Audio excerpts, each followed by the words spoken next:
إن الحمد لله نحمده ونستعينه ونستغفره ونعوذ بالله من شرور أنفسنا ومن سيئات أعمالنا من يهده الله فلا مضل له ومن يضلله فلا هادي له وأشهد أن لا إله إلا الله وحده لا شريك له وأشهد أن محمدا عبده ورسوله أما بعد فإن خير الحديث كتاب الله وخير الهدي هدي محمد صلى الله عليه وسلم وشر الأمور محدثاتها وكل محدثة بدعة وكل بدعة ضلالة وكل ضلالة في النار أما بعد أعوذ بالله من الشيطان الرجيم بسم الله الرحمن الرحيم يا أيها الناس إنا خلقناكم من ذكر وأنثى وجعلناكم شعوبا وقبائل لتعارفوا إن أكرمكم عند الله أتقاكم إن الله عليم خبير. عن أبي هريرة رضي الله عنه أن رسول الله صلى الله عليه وسلم قال حق المسلم على المسلم خمس رد السلام وعيادة المريض واتباع الجنائز وإجابة الدعوة وتشميت العاطس. رواه البخاري مسلم. معزز و مکرم علماء کرام، بزرگوں، وقت کے نہایت ہی ہونہار نوجوانوں، پردہ کی آڑ میں رہنے والی ماں و بہنوں، مستقبل کے ہونہار بچوں بچیاں، سب سے پہلے صلی اللہ پاک وحدہ لا شریک لہ کی تعریف و توصیف، حمد و ثنا جس اللہ رب العزت نے ہم تمام کے تمام بنی نوع انسان کو پیدا کیا، بعد وہ پیدا کرنے کے بعد ہمیں یوں ہی بیکار بے بس نہیں چھوڑا، ہماری رشد و ہدایت کی خاطر بے شمار انگت نبی اور رسولوں کو اس دار فانی کے اندر بھیجتے رہے. انہیں میں سے ہمارے آخری نبی آقا مدنی تاجدار مدینہ احمد مصطفیٰ عبداللہ کا لال آمنہ کا لاڈلا جناب محمد رسول اللہ صلی اللہ علیہ وسلم ہے. انہیں پر لاکھوں درود و سلام نازل ہو. اللہم صلی علیہ اللہم بارک علیہ. حاضرین جمعہ، میں نے آپ حضرات کے سامنے قرآن مجید سورہ الحجرات آیت نمبر 49 کی تلاوت کی ہے اور اسی طرح صحیح بخاری مسلم کے حوالے سے ایک حدیث بھی پڑھی ہے. انشاءاللہ انہی نصوص کو آپ کے سامنے مد نظر رکھتے ہوئے چند باتیں بیان کروں گا اور وقت مقررہ پر اپنی باتوں کو ختم کرنے کی کوشش کروں گا. اپنی باتوں کو شروع کرنے سے قبل اللہ رب العزت سے دعا ہے پاک پروردگار عالم تو ہمیں کہنے اور ہمارے سامعین وہ سامعات کو سننے سے زیادہ عمل کرنے کی توفیق دے. آمین. میرے بھائیو، آپ کی اس بڑا سریہ کی جامع مسجد میں دوسری مرتبہ آنا ہوا ہے. اس سے قبل بھی رمضان میں ایک مرتبہ آنا ہوا تھا اور درمیان میں فاضل زبان عبدالرؤوف صاحب حفظہ اللہ بقاء اللہ سے باتیں بہت دنوں سے چل رہی تھی، لیکن چونکہ ہماری بھی مصروفیت ہے، تدریسی خدمات سے بھی جڑا ہوا ہوں اور خطابت میں بھی کوئی ایک جگہ مستقل آنا جانا نہیں ہوتا ہے، کبھی کہیں اور کبھی کہیں اور. بہرحال اللہ تبارک و تعالیٰ نے چاہا آپ کے یہاں آنا ہوا ہے.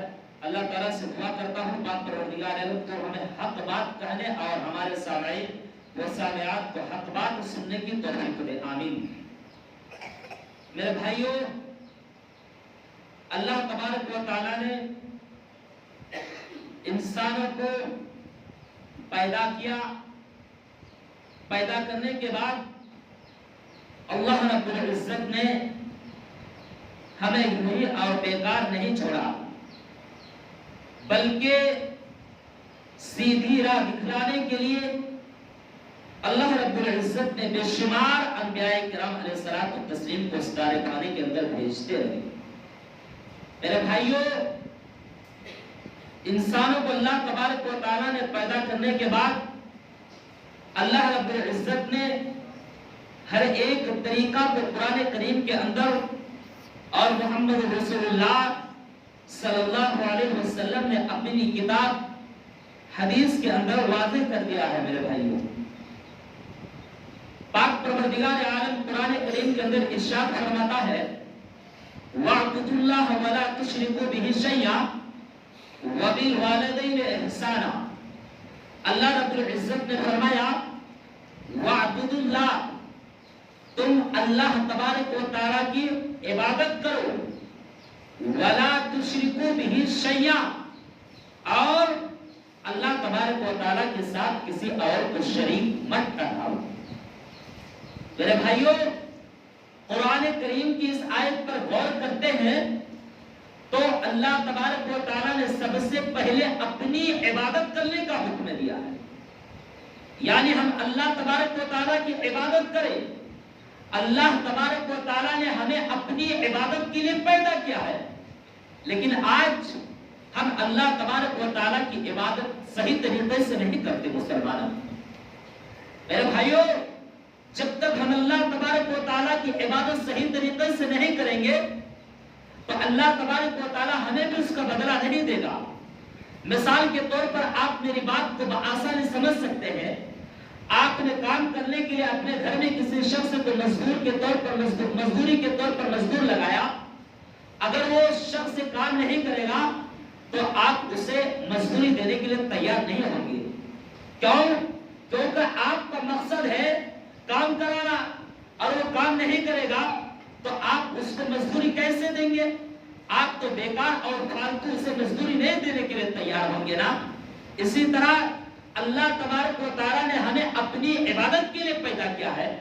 اگر ہم اللہ تبارک و تعالیٰ کی عبادت صحیح طریقے سے اگر نہیں کریں گے تو اللہ تبارک و تعالیٰ بھی ہمیں بھی بدلہ نہیں دے گا. میرے بھائیوں، اچھا، اللہ تبارک و تعالیٰ نے ہمیں اپنی عبادت کے لیے پیدا کیا ہے، اس کی قرآن کریم سے کوئی دلیل ہے؟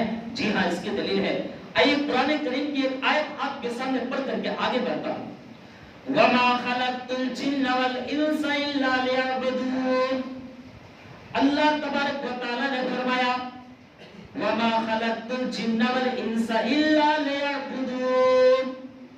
اے لوگوں، میں نے جن اور انسانوں کو صرف اور صرف اپنی عبادت کے لیے پیدا کیا ہے. میرے بھائیوں، قرآن کریم کی آیت ہمیں یہ دلیل دے رہی ہے کہ اللہ تبارک و تعالیٰ نے ہمیں اپنی عبادت کے لیے پیدا کیا ہے. ہم اللہ تعالیٰ کی سوا کسی اور کی عبادت نہ کریں. ہم اللہ تعالیٰ کی سوا کسی اور کے آگے سر نہ جھکائیں. ہم صرف اور صرف اللہ تعالیٰ کی عبادت کریں. دنیا کے اندر مختلف مذاہب ہیں اور اس دھرتی کے اندر مختلف مذہبوں کے ماننے والے لوگ بھی ہیں.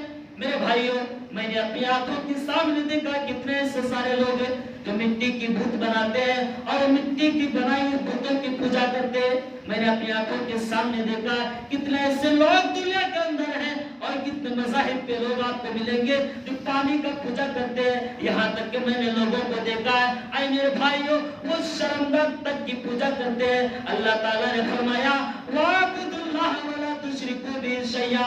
اے لوگوں، عبادت کس کی کرنی ہے؟ صرف اور صرف ہم اللہ تبارک و تعالیٰ کی عبادت کریں اور اللہ تعالیٰ کی سوا کسی اور کے آگے سر نہ جھکائے. اور رات مانگنا ہو اللہ تعالیٰ کے آگے سر جھکائے. میرے بھائیوں، کوئی حاجت اگر آپ کی پوری نہیں ہو رہی ہو، حاجت پوری کرنے کے لیے اب اللہ تبارک و تعالیٰ کے دربار میں آئے اور اللہ تبارک و تعالیٰ سے آپ مانگے، روئے، گر گرائے. کسی بابا سے نہ مانگے، کسی پیر سے نہ مانگے، کسی ولی سے نہ مانگے، کسی درباروں میں اور مزاروں کا چکر نہ لگائے. اے مسلمانوں، ہم مسلمان ہیں، ہمارا ایمان اللہ تبارک و تعالیٰ کی ذات کے اوپر ہے. اللہ تبارک و تعالیٰ نے فرمایا وَاعْبُدُوا اللَّهَ، تم اللہ تبارک و تعالیٰ کی عبادت کرو، وَلَا تُشْرِكُوا بِهِ شَيْئًا. اور اے لوگوں سن لو، اللہ تبارک و تعالیٰ کے ساتھ کسی کو شریک نہیں ٹھہرانا ہے. جو حق اللہ تبارک و تعالیٰ کا حق ہے وہ حق صرف اور اللہ تبارک و تعالیٰ کو دو، وہ حق کسی اور کو نہ دو. میرے بھائیوں، تو سب سے پہلے اللہ تبارک و تعالیٰ نے کیا کہا؟ وَاعْبُدُوا اللَّهَ، اللہ تعالیٰ کی عبادت، اس کے ساتھ کسی کو شریک نہیں کرنا ہے. اس کے بعد وَبِالْوَالِدَيْنِ إِحْسَانًا، والدین کے ساتھ بہترین حسن سلوک کرنا ہے. ماں باپ کے ساتھ بہترین حسن سلوک سے پیش آنا ہے. اگر آپ کے والدین دنیا کے اندر ماں باپ میں سے زندہ ہیں تو مسلمانوں یقین جان لو آپ خوش نصیب ہیں. میرے بھائیوں، اسی لیے آپ اپنے والدین کی خدمت کریں، آپ اپنے والدین کی پیروی کریں. میرے بھائیوں، اللہ اللہ تعالیٰ نے اپنی عبادت کے بعد اگر کسی اور کی عبادت کا حکم دیا اور کسی کو ماننے کا حکم دیا تو وہ صرف اور صرف اللہ تعالیٰ نے کہا وَبِالْوَالِدَيْنِ إِحْسَانًا، تم اپنے ماں باپ کے ساتھ بہترین حسن سلوک کرو۔ آج کتنے ایسے لوگ دنیا کے اندر موجود ہیں جو والدین کی خدمت نہیں کرتے۔ میرے بھائیوں، بڑھاپے میں اپنے ماں باپ کو ڈانٹ ڈپٹ کر دیتے، والدین سے بہترین حسن سلوک کے ساتھ پیش نہیں آتے، اور ہم اپنے ماں باپ کو یہ کہہ کر کے پار ہو جاتے ہیں کہ چل بوڑھا تو کیا سمجھے گا، یہ بوڑھا کیا سمجھے گی۔ میرے بھائیوں، یہ آپ کے والدین ہیں۔ رب کعبہ کی قسم کھا کر کے جب آپ کو بولنا نہیں آتا تھا، آپ کی ماں سمجھ جاتی تھی، آپ روتے تھے، آپ کی ماں سمجھ لیتی تھی، میرا معصوم سا بچہ کو بھوک لگی ہوگی، وہ ماں آپ کو دودھ پلاتی تھی۔ جب آپ پیشاب کر دیتے تھے رات کی تاریکی تنہائی میں، یہ ماں اٹھتی تھی، ماں کو پتہ چل جاتا تھا، ماں گیلی جگہ میں سو جاتی تھی اور آپ کو سوکھی جگہ میں سلا دیتی تھی۔ یہ ماں، جس ماں کی دودھ کا قرض آپ قیامت تک نہیں چکا سکتے۔ مسلمانوں، جب آپ پیدا ہو رہے تھے، آپ کی ماں جب آپ کو پیدا کر رہی تھی، اس ماں کی زبان سے جو اس وقت لفظ درد سے جو نکلی ہے، مسلمانوں، آپ اس درد کو کبھی نہیں چکا سکتے۔ اسی لیے اگر آپ کے والدین ہیں تو والدین کی خدمت کریں، والدین کے ساتھ آپ بہترین حسن سلوک سے پیش آئے۔ اس کے بعد پاک پروردگار عالم نے فرمایا کہ تمہارے قریبی رشتہ داروں کے حقوق ہے، تم اپنے قریبی رشتہ داروں کے حقوق کو ادا کر دو۔ آئیے قرآن کریم کی ایک آیت سورہ الحجرات آیت نمبر 49 کی تلاوت کر کے آپ کے سامنے آگے بڑھتا ہوں۔ اللہ تبارک و تعالیٰ نے قرآن کریم کے اندر فرمایا، یا ایھا الناس انا خلقناکم من ذکر و انثی وجعلناکم شعوبا وقبائل لتعارفوا۔ اے لوگو، ہم نے تمہیں ایک ہی مرد سے پیدا کیا، اور اے لوگو، ہم نے تمہیں ایک ہی عورت سے پیدا کیا، اور پیدا کرنے کے بعد ہم نے تمہیں مختلف قوموں میں، قبائلوں میں بانٹ دیا، تقسیم کر دیا۔ کسی کو سعودی کے اندر، کسی کو انڈیا کے اندر، کسی کو پاکستان کے اندر، اے میرے بھائیوں، کسی کو بنگلہ دیش کے اندر۔ اللہ تعالیٰ نے فرمایا، یا ایھا الناس انا خلقناکم من ذکر و انثی۔ اے لوگو، ہم نے تمہیں ایک ہی مرد اور ایک ہی عورت سے پیدا کیا، پیدا کرنے کے بعد ہم نے تمہیں مختلف قبائلوں میں بانٹ دیا، لتعارفوا، تاکہ آپس میں تم ایک دوسرے کو پہچان سکو، آپس میں ایک دوسرے کو تم پہچان سکو۔ اور اے لوگو، تم میں سب سے بہتر وہ ہے جو سب سے زیادہ پرہیزگار ہو، جو سب سے زیادہ اللہ تبارک و تعالیٰ سے ڈرنے والا ہو، جو متقی ہو، جو پرہیزگار ہو۔ اے میرے بھائیوں، ایک ہی مرد سے مراد حضرت آدم علیہ السلام اور ایک ہی ماں سے مراد حوا علیہ السلام۔ میرے بھائیوں، آپ کو معلوم ہوگا جب اللہ تبارک و تعالیٰ نے جنت کے اندر آدم اور حوا کو پیدا کیا، اور پیدا کرنے کے بعد کہا کہ آدم اور حوا پورے جنت کے اندر کھاؤ پیو عیش و عشرت کرو، لیکن ایک درخت ہے، اس درخت کے پاس کبھی نہ جانا، قریب نہ جانا۔ اے میرے دوستو، شیطان آیا، شیطان نے باقا کر کے اس درخت کا پھل کھلوایا جس سے اللہ تبارک و تعالیٰ نے روکا تھا، جس سے اللہ تبارک و تعالیٰ نے منع کیا تھا۔ بہرحال میں ادھر نہیں جانا چاہتا، مختصرات کو میں نے اشارہ کر دیا۔ میرے بھائیوں، اللہ تعالیٰ نے فرمایا، اے انسانوں، ہم نے ایک ہی مرد آدم اور حوا سے پیدا کر کے ہم دنیا کے اندر تمہیں بانٹ دیا تاکہ تم آپس میں دوسرے کے حقوق کو جان سکو، پہچان سکو۔ اللہ رب العزت نے فرمایا کہ تم آپس میں دوسرے کے حقوق کو جانو۔ اگر آپ کے ماں باپ ہیں تو ماں باپ کی آپ کے اوپر کیا حق ہے، اگر آپ کا بھائی زندہ ہے تو بھائی کا کیا حق بنتا ہے، اگر آپ کی بہن ہے تو بہن کا کیا حق ہے، اگر آپ کے قریبی رشتہ دار ہیں، گھر کے سامنے بیچارے پڑوس ہیں، بھوک میں پیاس میں مر رہے ہیں، اور آپ گھر میں روزانہ بہترین پلاؤ اور پکوان کھا رہے ہیں، میرے بھائیوں، آپ کو کوئی پرواہ نہیں، آپ کو کوئی فرق نہیں پڑتا۔ یہ شریعت کی تعلیم نہیں ہے میرے بھائیوں، یہ شریعت کی کوئی تعلیم نہیں ہے۔ آئیے شریعت کی تعلیم کیا قرآن کریم کے دوسری آیت سے واضح کرتے ہیں میرے بھائیوں۔ اللہ رب العزت نے فرمایا، ان اللہ یأمر بالعدل والاحسان۔ اے لوگو، اللہ تبارک و تعالیٰ عدل کرنے کا حکم دیتا ہے، اللہ تبارک و تعالیٰ انصاف کرنے کا حکم دیتا ہے، اللہ تبارک و تعالیٰ عدل کرنے کا حکم دیتا ہے۔ اچھا، اللہ رب العزت نے فرمایا کہ انصاف کرو، عدل کرو۔ آج ہمارے معاشرہ کے اندر انصاف نام کی کوئی چیز ہے نہیں میرے بھائی. ہمارے معاشرہ سے ختم ہو چکی ہے انصاف نام کی چیز. گاؤں کے سردار ہے، گاؤں کے لیڈر ہے، قوم کے لیڈر ہے، یا تو پھر دیش کے لیڈر ہے، انصاف ہمارے معاشرہ میں ہے نہیں میرے بھائی. انصاف ختم ہے. اللہ رب العزت نے قرآن کریم کے اندر فرمایا ان اللہ یامر بالعدل والاحسان. اے لوگوں، اللہ تبارک و تعالی انصاف کرنے کا حکم دیتا ہے. اللہ تبارک و تعالی عدل کا حکم دیتا ہے. ہم انصاف کیسے کریں، ہم عدل کیسے کریں؟ اے محمد رسول اللہ صلی اللہ علیہ وسلم سے پوچھتے ہیں، اے اللہ کے رسول، جب ہم آپس میں فیصلہ کریں، جب ہم آپس میں انصاف کریں تو ہم کس طریقے سے عدل کریں، کس طریقے سے فیصلہ کریں؟ اللہ کے رسول محمد رسول اللہ صلی اللہ علیہ وسلم اس سوال کا جواب دیتے. جب فاطمہ نامی کی ایک عورت آئی، مقدمہ اللہ کے رسول کے پاس لایا گیا، معاملہ اللہ کے رسول کے پاس لایا گیا.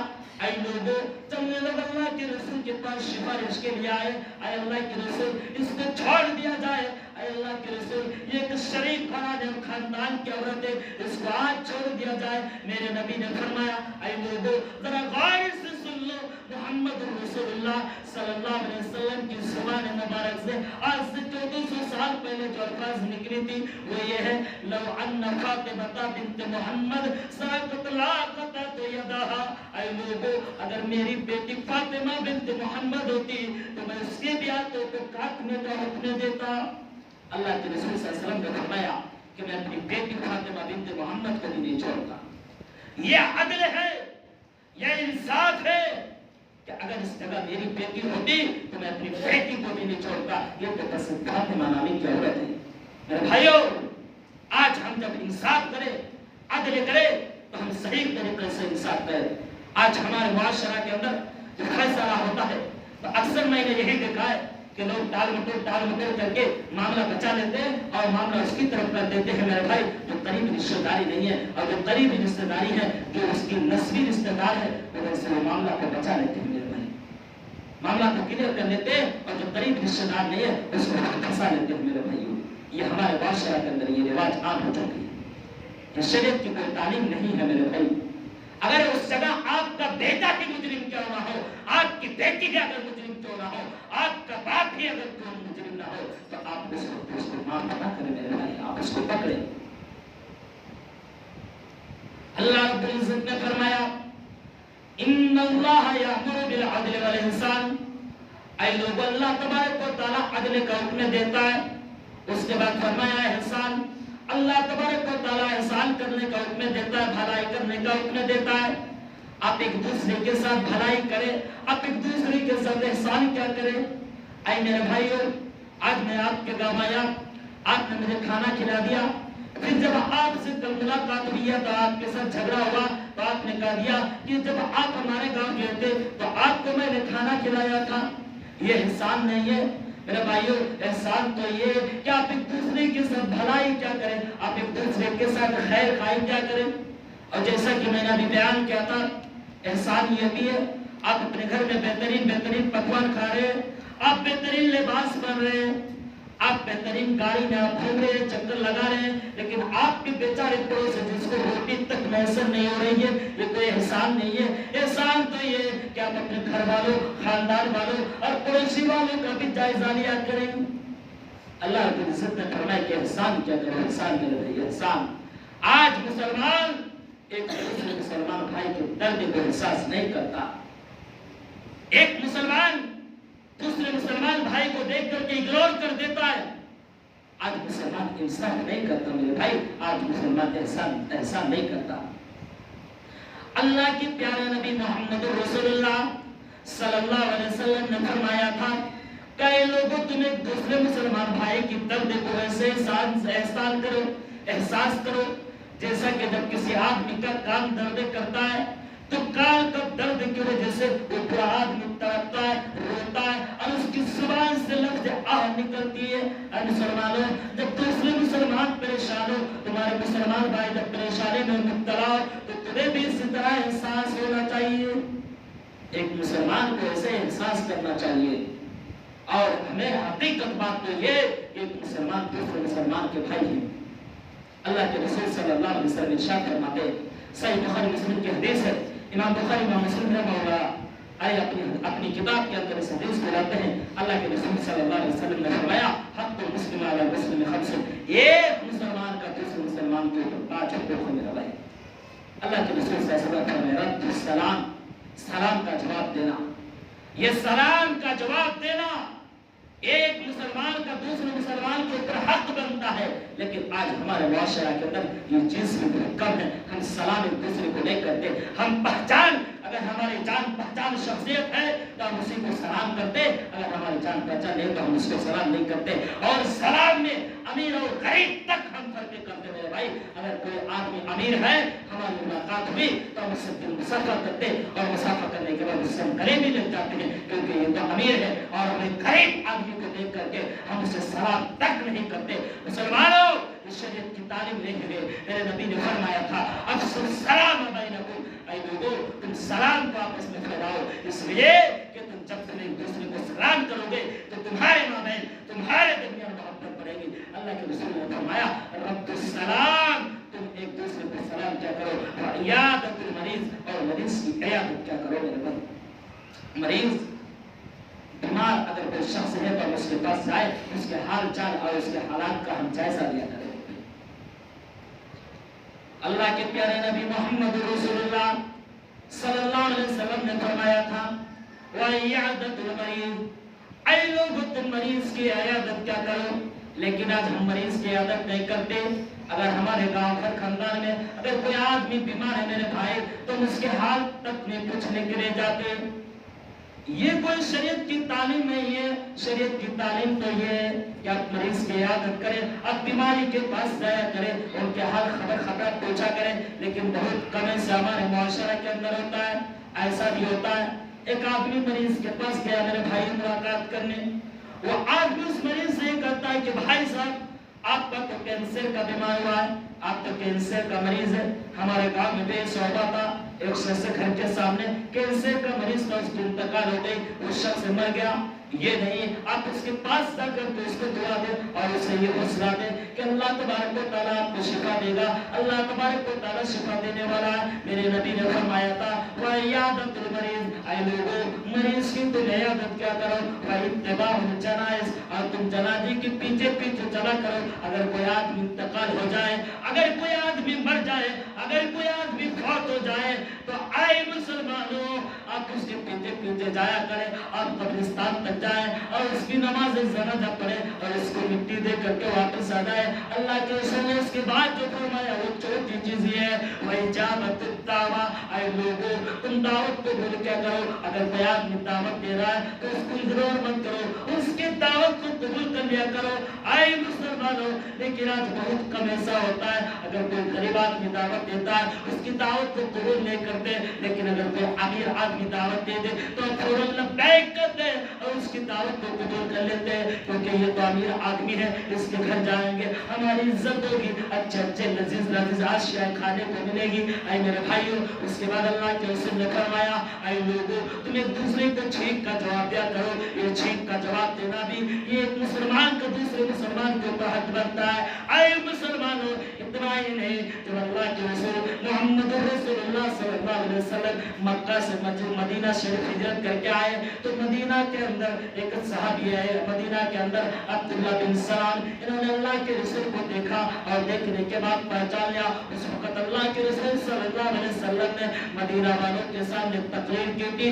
اس تقریر میں پوری قوم کو گرما دیا تھا اور پورے مدینہ والوں کو گرما دیا تھا. وہ یہ تھا یا ایھا الناس, اے لوگوں تم کیا کرو افشوا السلام, تم آپس میں کیا کرو سلام کیا کرو ایک دوسرے کو. وَأَطِیعُوا الطَّعَامَ, اور تم ایک دوسرے کو کھانا کھلایا کرو. وَصِلُوا الْأَرْحَامَ, اور اے لوگوں رشتوں کو جوڑا کرو, رشتوں کو توڑا نہ کرو. دو لوگوں کے درمیان اگر بہترین رشتے تو اس رشتے کو بیچ میں دخل انداز کر کے توڑنا نہیں ہے, اس رشتے کو کیا کرنا ہے, جوڑنا ہے. اللہ کے رسول نے فرمایا تھا وَصِلُوا الْأَرْحَامَ, اے لوگوں رشتوں کو جوڑا کرو. وَصَلُّوا باللیل والناس نیام، اے لوگوں اس وقت نماز پڑھو جب اس کائنات کے اندر، اس دھرتی کے اندر لوگ اپنے اپنے بستر میں سو رہے ہو، نیند کے کھرراٹے لے رہے ہو، اس وقت اٹھو اور اٹھ کر کے تم کیا کرو؟ نماز پڑھو۔ اللہ کے رسول صلی اللہ علیہ وسلم نے فرمایا تدخلوا الجنت بسلام، اے لوگوں اگر یہ 4 کام کر لو گے، اگر یہ 4 چیز کر لو گے تو تم بآسانی جنت کے اندر داخل ہو جاؤ گے، تم بآسانی جنت کے اندر چلے جاؤ گے۔ میرے بھائیوں اس لیے میں آپ کو ایک پیغام دوں گا کہ آپ کو بھی اپنے ایمان کا سودا مت کرنا۔ اے نوجوانوں، ایک مسلمان کے اندر سب سے بڑی دولت ایمان ہے۔ اے میری ماں اور بہنوں، ایک مسلمان کے اندر سب سے اور ایک مومن عورت کے اندر سب سے بڑی دولت ایمان ہے۔ اگر آپ کے اندر ایمان ہے آپ مسلمان ہیں، اگر آپ کے اندر ایمان نہیں ہے تو یہ مسلمان آپ کیسے مسلمان ہیں؟ میرے بھائیوں اس لیے آپ اپنا ایمان کو بچا کر کے چلنا اور ایمان کا سودا نہ کرنا۔ اے میرے بھائیوں آج ہر خطے میں ہر میدان میں مسلمان نیچے نظر آ رہے ہیں، مسلمان پیچھے نظر آ رہے ہیں، کئی مسلمان کو حقیر کی نظر سے دیکھا جا رہا ہے، کئی مسلمانوں کے ساتھ غیر تعلقات قائم کیا جا رہا ہے۔ اے مسلمانوں آپ کو معلوم ہوگا اللہ کے رسول محمد رسول اللہ صلی اللہ علیہ وسلم جب بدر کے مقام پر پہنچے اور محمد رسول اللہ صلی اللہ علیہ وسلم نے دیکھا مسلمانوں کی تعداد 313 تعداد ہے، کفار کی تعداد 1000 تعداد ہے۔ اللہ کے رسول سجدے میں گر گئے، اللہ سے دعا کرنے لگے، اے اللہ، اے پاک پروردگار عالم، اے رب العالمین، مسلمانوں کی چھوٹی سی جماعت اللہ اگر آج کافروں کے ہاتھ میں ماری جائے گی تو اے اللہ اس روئے زمین پر تیری عبادت نہیں ہوگی۔ اے مسلمانوں 313 مسلمان 1000 کافر کے ساتھ جیت حاصل کر کے آتے ہیں، کون؟ طاقت کی بدولت، تلوار کی بدولت نہیں، ایمان کی بدولت ہے بھائی۔ اس وقت کے مسلمانوں کے اندر ایمان تھی، آج کے مسلمانوں کے اندر ایمان ختم ہو گیا۔ میں اپنی ماں اور بہنوں کو یہی پیغام دوں گا، میری ماں اور بہنیں آپ کے ایمان کو بچا کر کے چلنا، کیونکہ یہ دور فتنہ کا دور ہے، یہ ایسا دور ہے جس میں آج ہماری مسلم عورتوں کو ٹارگٹ بنایا جاتا ہے۔ آج سوشل میڈیا کے اندر، آج بہت سارے واٹس ایپ اور فیس بکوں کے اندر یہ دیکھنے کو ملتا ہے۔ اے مسلمانوں، ایک مسلمان عورت غیر مسلم عورت مرد کے ساتھ بھاگ کے نکاح کر لی، تو کیا آج ہم نے اپنی بیٹیوں کو ہم نے مدرسوں میں ڈالنے کے بجائے، اور آج ہم نے اپنے بیٹوں کو مدرسوں میں ڈالنے کے بجائے ہم نے غیر شرعی علم دیا اپنے بیٹیوں کو، ہم نے اسکولوں میں بھیجا، ہم نے اپنی بیٹیوں کو یونیورسٹیوں میں بھیجا جہاں پہ بے نقاب تعلیم دی جاتی ہے۔ اور اے مسلمانوں جن مدارسوں کے اندر بیٹیوں کو مدارس کے اندر بانقاب تعلیم دی جاتی ہے، ہم وہاں اپنی بیٹیوں کو ڈالنا نہیں پسند کرتے، اور جب مسلم عورتوں کو مسلم عورت تعلیم دیتی ہے ہم اپنی بیٹیوں کو نہیں ڈالنا چاہتے، اور ہم اپنی بیٹیوں کو وہاں ڈالتے ہیں جہاں غیر مرد ہمارے بیٹیوں کو تعلیم دے۔ اسی لیے آج ہماری بیٹیوں کی یہ حال ہے۔ اے مسلمانوں، بس لیے میں آخر میں 1 منٹ میں آپ کو پیغام دے کر کے اپنی باتوں کو ختم کروں گا کہ آپ اپنے بیٹے بیٹوں کو آپ اسلامی تعلیم دیں۔ میں آپ کو ہی روکتا نہیں، میں آپ کو ہی منع نہیں کرتا کہ آپ اپنے بیٹے بیٹوں کو آپ اسکولوں میں نہ ڈالیں، کالجوں میں نہ ڈالیں۔ اے مسلمانوں ٹھیک ہے، لیکن مسلمان ہونے کے ناطے میں آپ اپنے بیٹے بیٹوں کو سب سے پہلے قرآن کی تعلیم دیں، سب سے پہلے محمد رسول اللہ صلی اللہ علیہ وسلم کی آپ سنت کو سکھلائیں۔ آج میرے بھائیوں مسلمان تعلیمی میدان میں پیچھے ہیں۔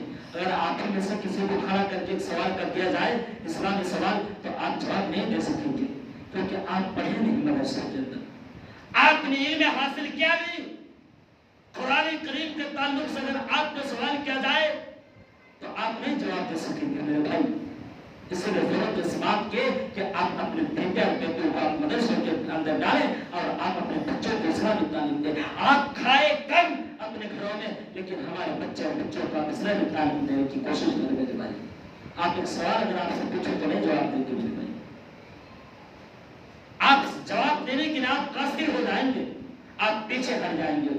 میرے مسلمان نوجوانوں، جب آج ہم اپنے دور کے اس نوجوانوں کو دیکھتے ہیں اور اپنے دور کے نوجوانوں سے ہم جب سوال کرتے ہیں تو ہمارے نوجوان جواب نہیں دے سکتے اے میرے نوجوانوں، لیکن انہی نوجوانوں کو اگر سوال کیا جائے کہ ذرا بتا دیں فلاں فلم میں کون سا ہیرو، ہمارے نوجوان فوراً بتا دیں گے میرے ساتھ فلاں فلم میں فلاں ہیرو، فلاں فلم میں فلاں ہیرو ہے، لیکن صحابی کے نام انہیں نہیں معلوم، انہیں نہیں پتا۔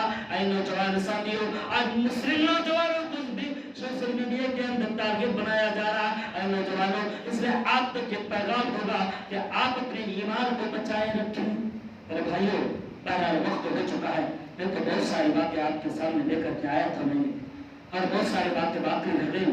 انشاءاللہ کبھی دوبارہ موقع ملا تو آپ کے سامنے بہت ساری باتوں کو بیان کروں گا اور رکھوں گا۔ بہت دنوں کے بعد آپ کے آنے کا موقع ملا ہے، اللہ تعالیٰ سے دعا کرتا ہوں پاک پروردگار عالم رب العالمین جو بھی باتیں ہماری دل زبان سے بیان ہوئی، اے اللہ ہمارے تمام کے تمام سامعین اور سامعات کو عمل کرنے کی توفیق دے، آمین۔ پاک پروردگار عالم رب العالمین مولا کریم آئندہ جو باتیں اس میں اپنا بیان کی جائے گی، اے اللہ ہمارے ماں و بہنیں اور ہمارے دوست احباب کو سنیے کہ اندر تو ایمان کی تازگی عطا فرما، آمین۔ پاک پروردگار عالم رب العالمین مولا کریم ہمیں صحیح طور پر عمل کی توفیق دے، آمین۔ اے اللہ ہمیں سیدھے راستے پر چلنے کی توفیق دے، آمین۔ پاک پروردگار عالم رب العالمین تو محمد رسول اللہ صلی اللہ علیہ وسلم علیہ صحابہ رسول کے راستے پر ہمیں چلنے کی توفیق دے، آمین۔ پاک پروردگار عالم تو ہم تمام کے تمام مسلمانوں کو آپس میں اتحاد و اتفاق اور محبت کے ساتھ رہنے کی توفیق دے، آمین۔ پاک پروردگار عالم رب العالمین اے اللہ آج مسلمانوں کے درمیان جنگ برائیاں پھیلی ہوئی ہیں،